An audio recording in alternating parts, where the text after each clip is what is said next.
Bos-bos, Lebaran bukan cuma soal silaturahmi, tapi juga momen berkumpul di meja makan bersama keluarga. Dari ketupat, opor ayam, sampai rendang. Hidangan khas Lebaran ini selalu jadi bagian dari tradisi yang ditunggu setiap tahun. Di balik ramainya meja makan saat Lebaran, ada banyak usaha kuliner yang ikut kecipratan rezeki. Salah satunya bisnis catering yang menyediakan menu Lebaran seperti yang dijalani Bos Arsal ini. Halo bos, saya Arsal, saya owner dari catering Bang Ar. Catering paling fleksibel yang menyediakan menu berbagai variasi. Penasaran sama bisnisnya? Tetap di Cuan Bos!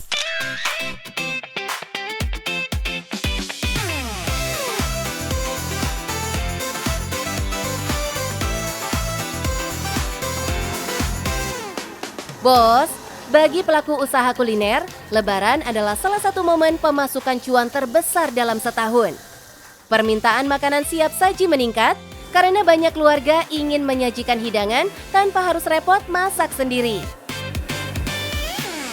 Momen inilah yang dimanfaatkan catering Bang Ar.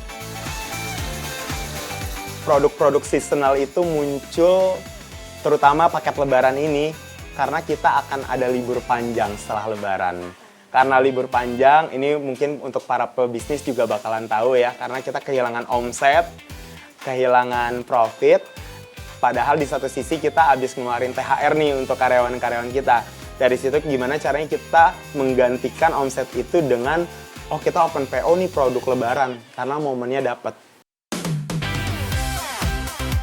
Dalam bisnis makanan musiman, strategi penjualan sangat menentukan. Salah satunya dengan sistem pre-order atau pesanan di awal.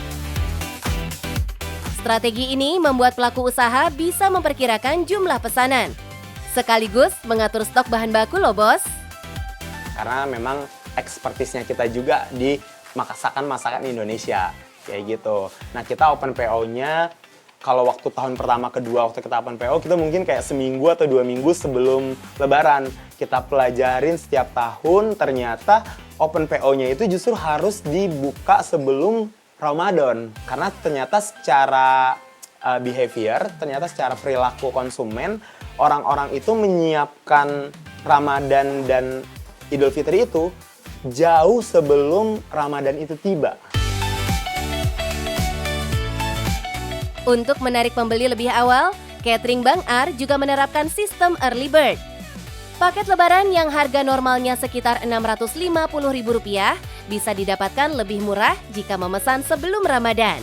Strategi ini tidak hanya menarik pembeli, tapi juga membantu bisnis mengatur stok bahan masaknya, bos. Nah, karena kan lonjakan harga saat sebelum Lebaran itu kan harga tinggi ya. Karena kan demand-nya cukup tinggi ya. Jadi harga di pasaran tuh pasti naik. Gimana caranya kayak daging itu pasti otomatis naik, ayam itu otomatis naik. Kita perlu manajemen stok nih, balik lagi. Kayak rendang kan itu kan awet tahan lama ya. Kalau kita udah buat, kita bukukan itu aman ya berbulan-bulan gitu. Tanpa bahan pengawet pun. Kalau ngomongin omset sih, jelas menggiurkan. Kalau enggak, ya enggak mungkin Bos Arsal rela masih sibuk di dapur H-1 Lebaran. Kalau untuk catering keluarga sih kita fluktuatif ya. Tapi kita memang sekarang alhamdulillah ada di 60-70 paket keluarga setiap harinya. Dan itu di luar dari nasi box, dari corporate, dari ala carte yang mereka nggak butuh catering keluarga, yang nggak butuh langganan, jadi kita bisa isi dengan ala carte. Jadi mereka satuan belinya. Terus kita juga untuk ketupat Lebaran karena kita buka dari sebelum Ramadan, masuk udah sekitar 50-70 keluarga sih ya.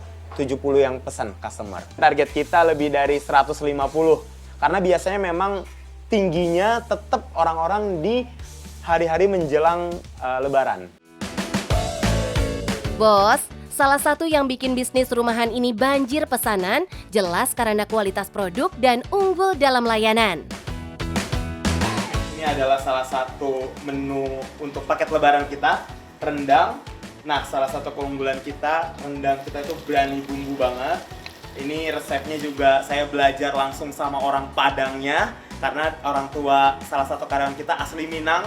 Kita dapat resepnya, belajar. Ini pakai kelapa gongseng, santannya harus juga yang bagus, pemilihan dagingnya juga harus daging yang bagus buat rendang, jadi nggak bakalan bisa hancur kalau dimasak lama. Terus masukin rendangnya juga, waktunya juga perlu diperhitungkan. Nah, ini juga salah satu menu andalan kita juga. Ini adalah ayam woku, bisa untuk lebaran juga, ini salah satu menu pengganti. Seharusnya ini ayam opor, tapi bisa diganti dengan ayam woku. Kebetulan customer kita ini orang Manado bilangnya, jadi dia pengen ayam woku aja daripada ayam opor. Karena yang santan-santan udah ada rendang. Bos, usaha catering ini ternyata tidak langsung besar. Arsal memulainya dari bisnis sampingan hingga akhirnya 2021 terjun 100%. Modal itu udah pasti ya, jadi nggak ada bisnis yang modalnya nol sebenarnya gitu. Itu 4 tahun kerja juga sebenarnya kan kita pelan-pelan ngumpulin modal dulu. Ya sebenarnya modalnya dari cairin BPJS Ketenagakerjaan, ya gitu kan. Karena 4 tahun kerja ya lumayan lah. Dan udah ada basic dari sebelumnya yang bukan nol banget. Waktu itu kuliah juga jurusan bisnis dan akhirnya mutusin untuk catering ini.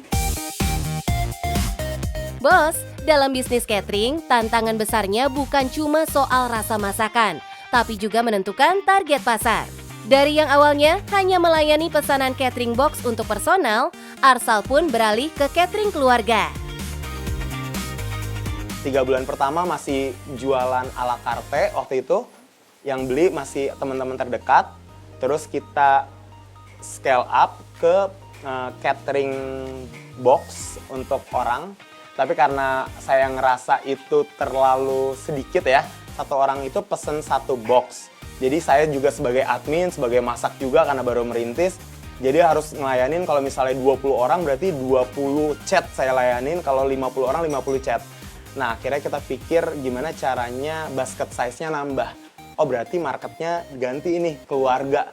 Karena satu keluarga pesen pasti 3 porsi, 4 porsi, 5 porsi. Bos, model catering keluarga ini punya kelebihan. Dalam satu pesanan, jumlah porsi yang terjual bisa lebih banyak. Artinya, dapur tetap produktif, tapi pesanan tidak terlalu tersebar ke banyak pembeli. Strategi ini membuat bisnis lebih mudah dikelola, terutama saat masih dalam tahap merintis. Oh iya, Arsal juga menerapkan layanan yang lebih fleksibel. Yap, customer bisa menyesuaikan menu catering sesuai selera masing-masing loh bos. Opsi untuk setiap keluarga berbeda-beda itu memungkinkan banget gitu. Nah makanya ada beberapa customer kita ini yang cukup unik. Memang satu keluarga itu dia nggak makan santan, jadi dia diganti sama susu kambing, itu kita bisa. Nah opsinya adalah mau kita yang sediakan atau dia yang kirim. Nah waktu itu customer kita yang kirim, bahkan sampai kayak tepung, misalnya kita pakai tepung roti, dia pakai tepung rotinya yang gluten free. Jadi dia kirim sendiri. Gimana bos? Tertarik nggak sama konsep bisnis catering yang dilakoni Arsal? Yuk bos, ambil peluangnya. Nah bos, gimana dapur catering Bang Ar? Alhamdulillah bisnisnya ngebul, cuannya jalan nih bos. Nah buat bos-bos yang mau usaha dari rumah, Bang Ar punya tipsnya nih. Yang pertama, jaga kualitas produk. Yang kedua, konsistensi. Yang ketiga, harus jujur dan amanah.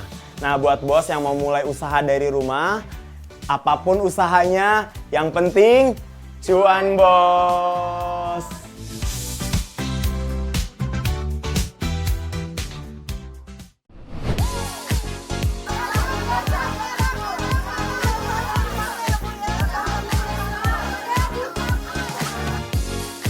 Bos-bos, jelang lebaran, toko pakaian ramai diserbu pembeli.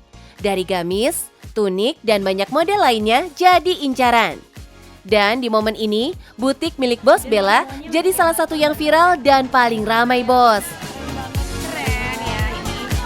Ininya lucu, lagi tren dan lihat dulu perpaduannya bagus banget sama kamu apalagi tuh. cuannya? Ya jelas no play-play dong, Bos.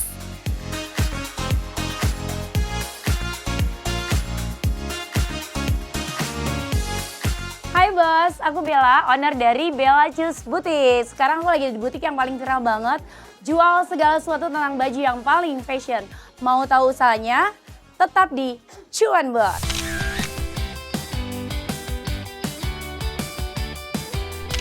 Tiki senyum dia.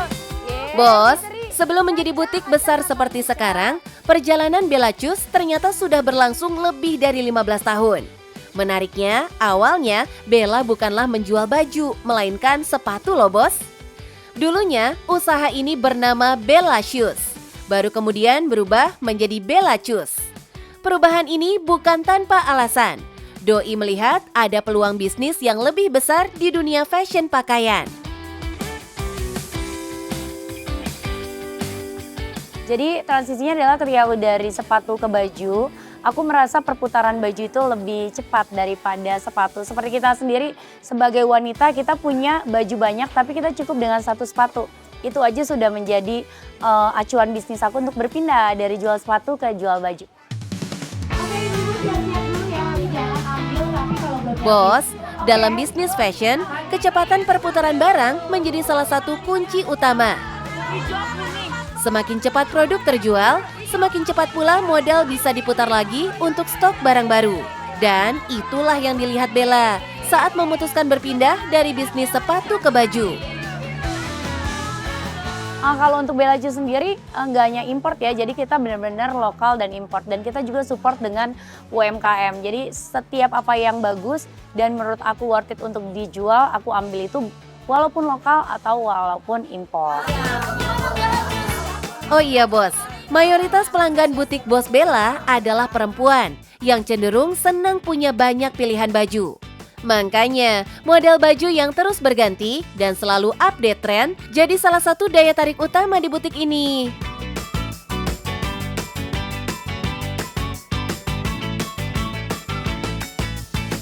Kalau aku rasa memang semakin kesini memang sangat sulit perjuangannya. Ya, karena banyak juga yang timbul-timbul seperti Bella-Bella yang lain. Banyak juga toko-toko yang seperti aku. Jadi gimana cara aku mempertahankannya? Ya aku coba bertahan dengan apa yang aku punya yang menjadi ikon aku gitu. Aku nggak bisa merubah kiri kanan, cuma sekedar mengikuti sambil mengupdate gitu. Karena aku rasa aku punya cara sendiri untuk jualan. Sampai saat ini aku tidak terjun di sosial marketplace apapun. Aku coba berdiri sendiri di sosial mediaku di Instagram. Yap, di era sekarang, bisnis fashion tidak bisa lepas dari peran media sosial. Bukan cuma untuk promosi, tapi juga untuk membangun karakter bisnis. Keramaian pengunjung seperti ini jadi salah satu bukti bahwa butik ini sudah menjadi tujuan belanja bagi banyak orang. Bahkan tidak sedikit pelanggan yang datang berkali-kali ke sini karena menurut mereka model bajunya menarik dan harganya masih terjangkau. Kalau untuk yang murah-murah kita memang harus berjuang untuk mencari ke kanan dan ke kiri sih. Karena aku banyak juga rekanan yang mensupport aku dengan harga murah. Ya, jadi aku banyak rekanan yang menyediakan barang murah dan aku sediain di sini. Ya, yang pastinya kita sebagai pedagang juga tidak hanya memikirkan untung yang tinggi. Ya, kadang sometimes kita harus bisa menerima kita hanya untung sedikit saja, yang penting customer bahagia. Walaupun itu tidak diterapkan di semua barang, tapi sebisa mungkin ada barang tertentu yang kita memang ambilnya nggak terlalu banyak. Supaya kita punya momen atau punya barang yang bisa memberikan story buat customer bilang Bella Choose itu murah. Eits, tapi bukan cuma harga yang menjadi daya tarik butiknya Bos Bella. Doi punya konsep toko yang dibuat berbeda. Dijamin gak nemu toko yang kayak gini. Caranya menjadi toko yang paling unik ya. Karena menurut aku di Indonesia yang seunik Bella Choose sih memang jarang ya gitu ya. Mungkin ada 1-2 tapi yang viral memang Bella Choose. Karena mobil ada, parkiran motor ada. Bahkan banyak yang bilang kenapa tidak buka cabang, karena tidak bisa buka cabang. Cabang yang tersedia maybe ya cuma ada ruko atau apa. Jadi kita bikin satu titik gimana caranya semakin lebar, semakin besar. Supaya kita menjadi beda daripada yang lain. Nah, Bos, Untuk menjangkau lebih banyak pembeli, Bella juga membagi produknya dalam 2 segmentasi harga.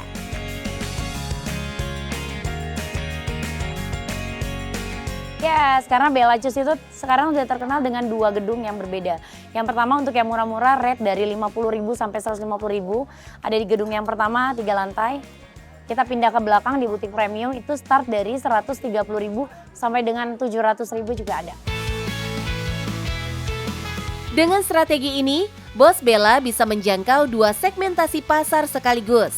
Ada produk dengan harga terjangkau yang menjadi incaran banyak pembeli, tapi ada juga produk dengan harga lebih premium. Sehingga pelanggan punya banyak pilihan sesuai kebutuhan dan anggaran masing-masing.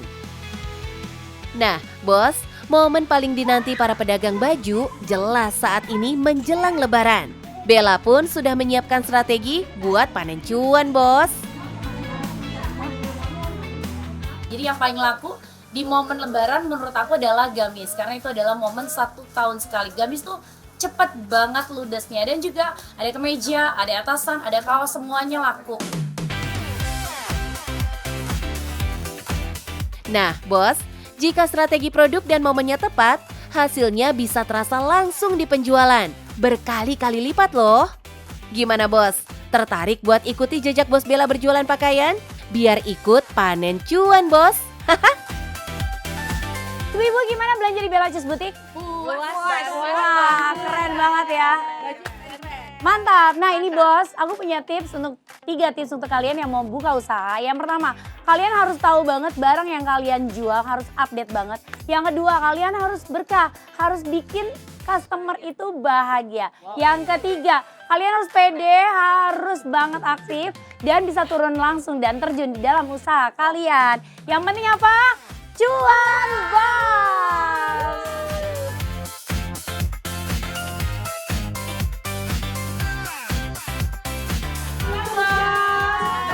Ibu bilang cuan bos. Cuan bos. Ibu bilang cuan bos. Cuan bos.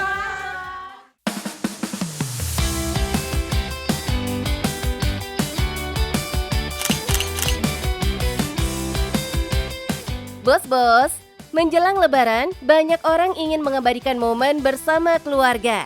Mulai dari silaturahmi, mudik, hingga konten media sosial.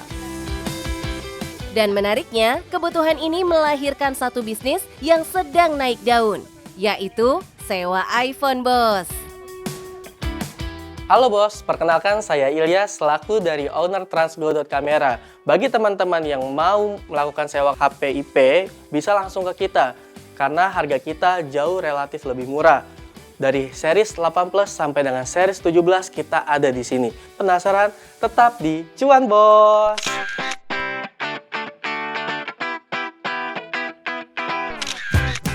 Momen Hari Raya memang sering menjadi pemicu lonjakan permintaan di bisnis sewa gadget.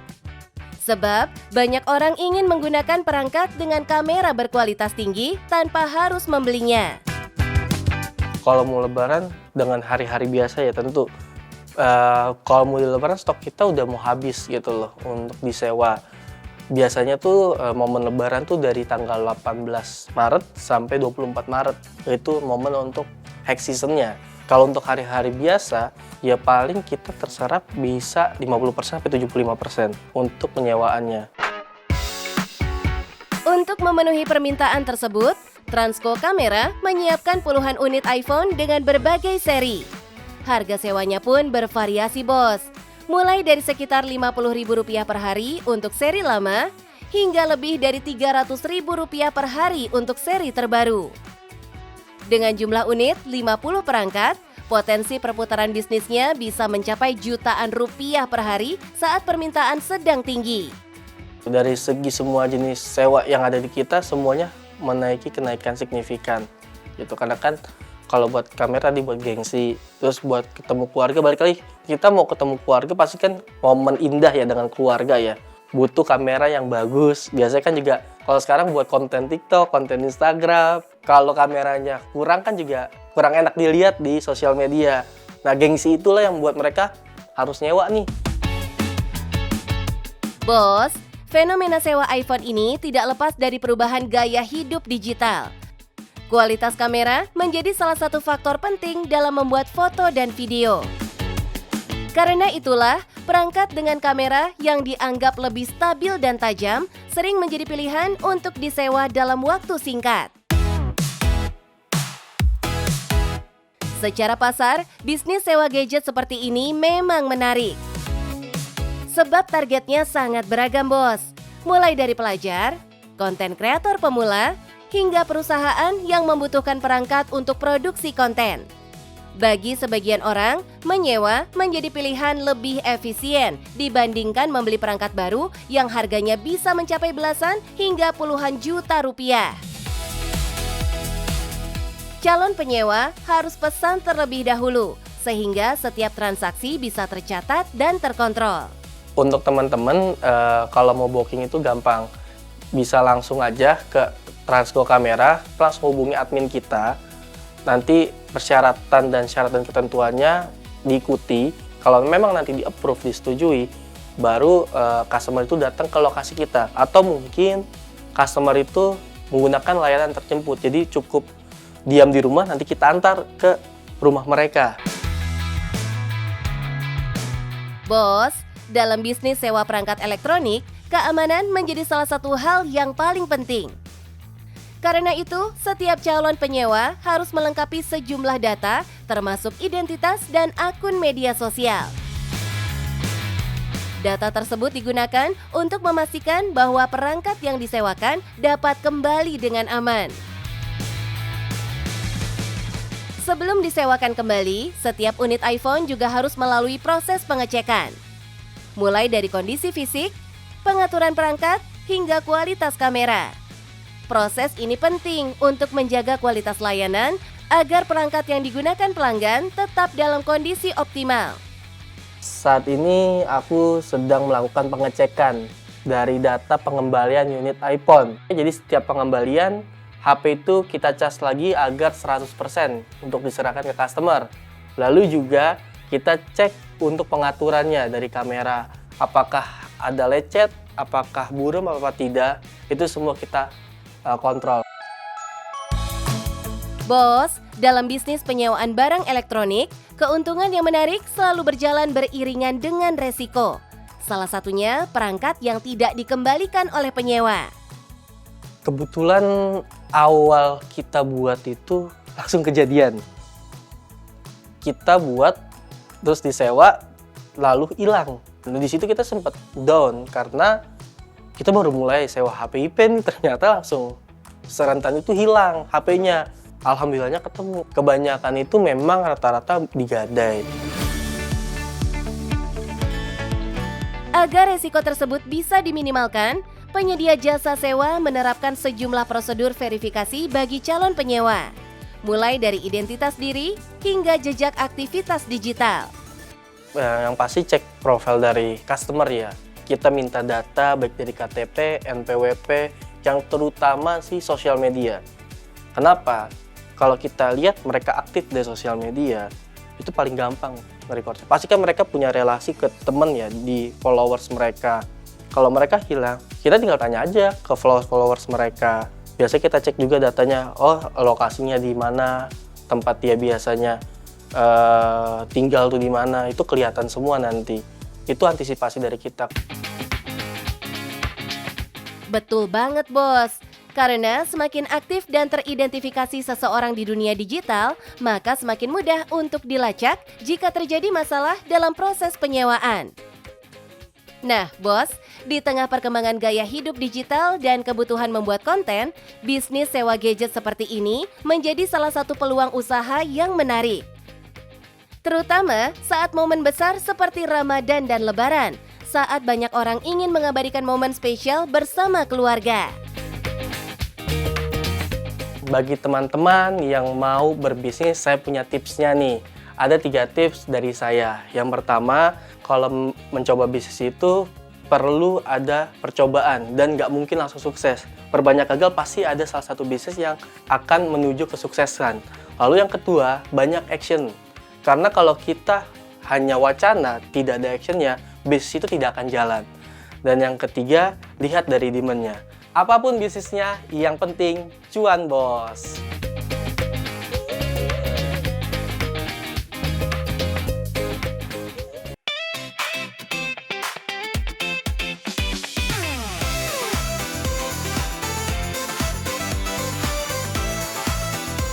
Bos-bos, komedian yang sudah hijrah, Bobby Rahman atau biasa dikenal dengan Bobby Tince, punya cara berbeda buat mendulang cuan.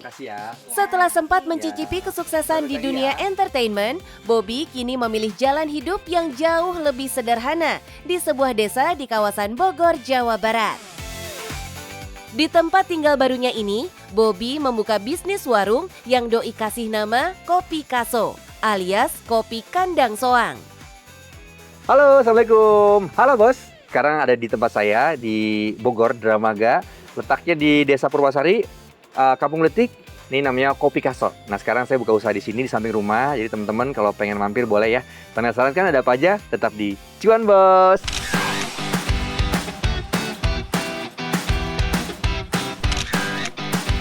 Kampung Letik, Desa Purwasari, Dramaga, Bogor. Bobby pilih untuk dapatkan suasana yang lebih tenang dan biaya hidup yang lebih terjangkau setelah mengalami krisis finansial. Bobby memang sempat mengalami kerugian besar di bisnis travel haji yang doi bangun, bos.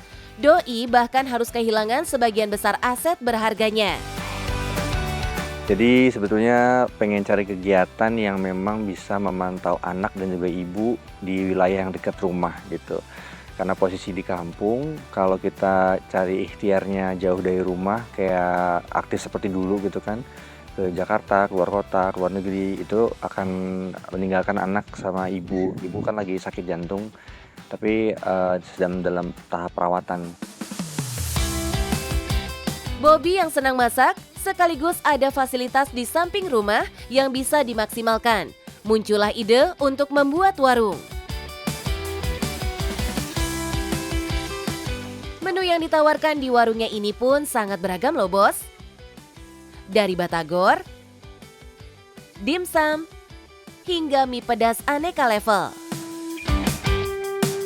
Untuk harga makanan dan minumannya jelas ramah di kantong bos. Mulai dari Rp10.000 saja. Selain menyesuaikan pasar, doi nggak ingin untung besar, yang penting omset harian tetap berjalan.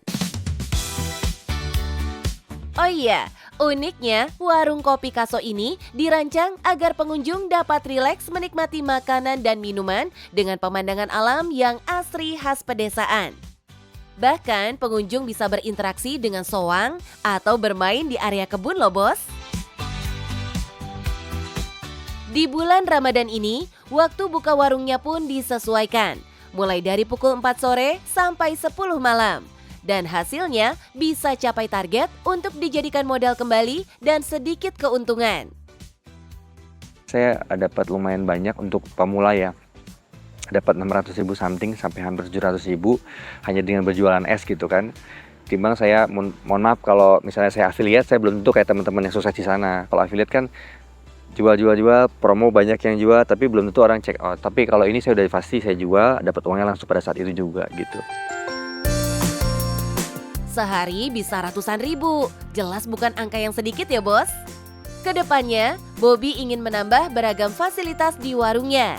Ini sebagai servis supaya pengunjung yang datang mendapat hiburan yang maksimal bos. Min Cuan doakan bisnis barunya ini berkembang dan cuan terus ya Bobby. Nah bos, kalau pengen punya usaha, jangan lupa ada 3 nih. Yang pertama, sabar, hilangin rasa malu, konsisten. Yang keempat, cuan bos.